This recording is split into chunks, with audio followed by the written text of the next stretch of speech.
see, Wayne says, how do we add another profile to the Weldment library? Quickest, easiest way to show you that is this. If you come up to your options, if we take a look at our file locations right here, there should be an option in here for Weldment profiles.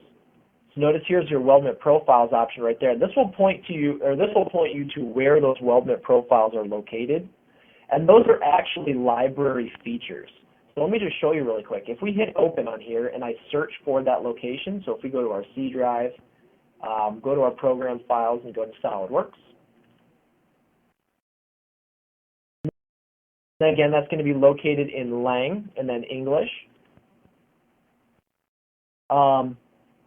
So let's see here.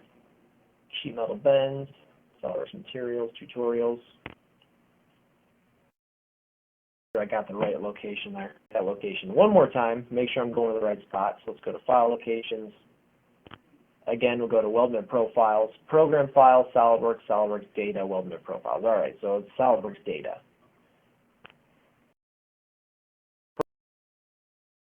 Program File, SolidWorks Corp, SolidWorks. There's Data. And then let's go ahead and see if we have it in here.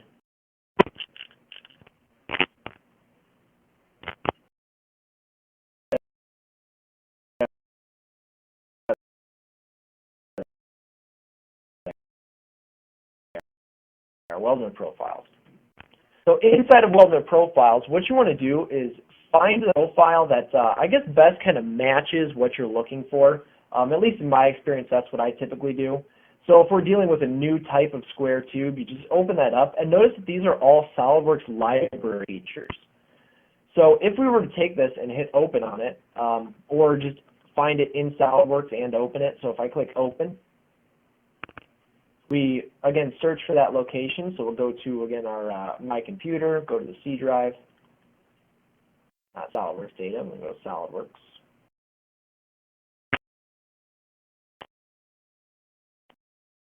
Data, Weldment Profiles. Basically what you want to do is, again, if we're doing something like square tube, you would just hit the drop down, say typically that you want to do all files, select that guy and open it.